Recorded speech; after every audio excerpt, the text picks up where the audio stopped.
Iran और Israel के बीच हिंसक संघर्ष पूरी दुनिया ने देखा। किस तरह अमेरिका ने ईरान के परमाणु ठिकानों पर एयर स्ट्राइक की और कैसे ईरान ने उसके बाद कतर में अमेरिकी एयरबेस को निशाना बनाया। फिलहाल इजराइल और ईरान के बीच सीज फायर लागू है। इस सब के बीच सवाल है कि ईरान का 400 किलोग्राम एनरिच यूरेनियम कहां है।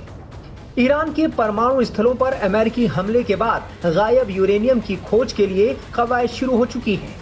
अंतर्राष्ट्रीय परमाणु ऊर्जा आयोग यानी IAEA पहले ही कह चुका है कि फोर्दो न्यूक्लियर प्लांट पर अमेरिकी हमले के बाद कितना नुकसान हुआ, इसका आकलन करना मुश्किल है।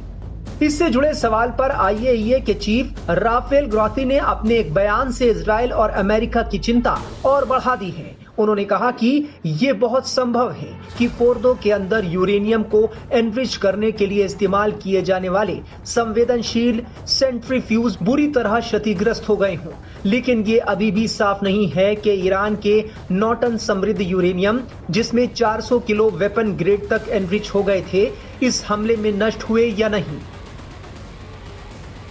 बताया जा रहा है कि ओली हेइनोनेन, जो 2005 से 2010 तक IAEA के टॉप इंस्पेक्टर थे, उन्होंने कहा है कि खोज में संभवतः क्षतिग्रस्त ढांचे से नमूना लेना काफी परेशानी भरा हो सकता है।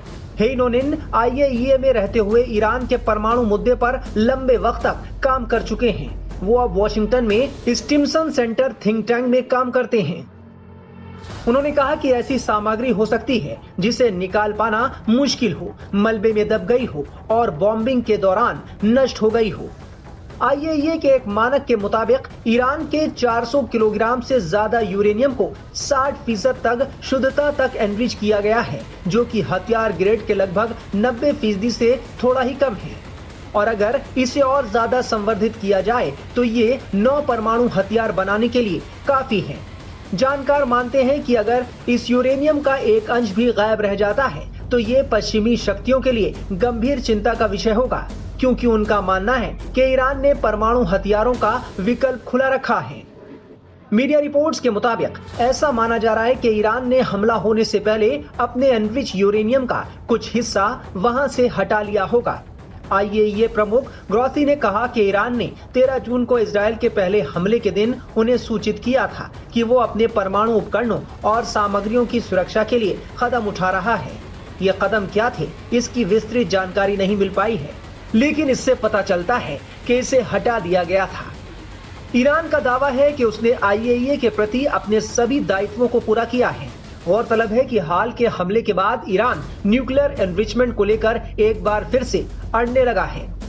ईरान अब परमाणु अप्रसार संधि से भी हटना चाह रहा है। वहां की संसद ने IAEA के साथ सहयोग न करने के प्रस्ताव पर सहमति दे दी है।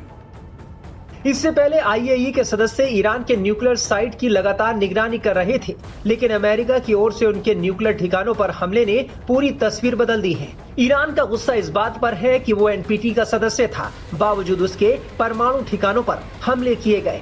वैसे तो ईरान बार बार इस बात से इनकार करता आया है कि उसके पास परमाणु बम बनाने का कोई सक्रिय कार्यक्रम है। अमेरिकी खुफिया एजेंसी ने कहा था कि इस बात का कोई सबूत नहीं है कि तेहरान परमाणु बम बनाने की दिशा में कदम उठा रहा है।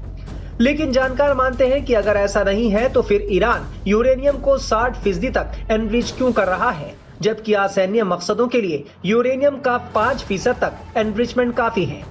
IAEA ने कहा है कि ईरान के पास अज्ञात संख्या में एक्स्ट्रा सेंट्रीफ्यूज हैं, लेकिन इसके लोकेशन की जानकारी उसे नहीं है। इससे ईरान एक नया या गुप्त यूरेनियम एनरिचमेंट साइट स्थापित करने में सक्षम हो सकता है। इसलिए इन हमलों के बाद गायब यूरेनियम की खोज करना और भी ज्यादा अहम हो जाता है। ईरान के न्यूक्लियर प्रोग्राम को देखें तो उसे 3 मुल्कों का हमेशा साथ मिला है, चीन, नॉर्थ कोरिया और रूस। चीन की मदद से ईरान का सबसे बड़ा परमाणु रिसर्च कॉम्प्लेक्स इस्फहान 1984 में बना।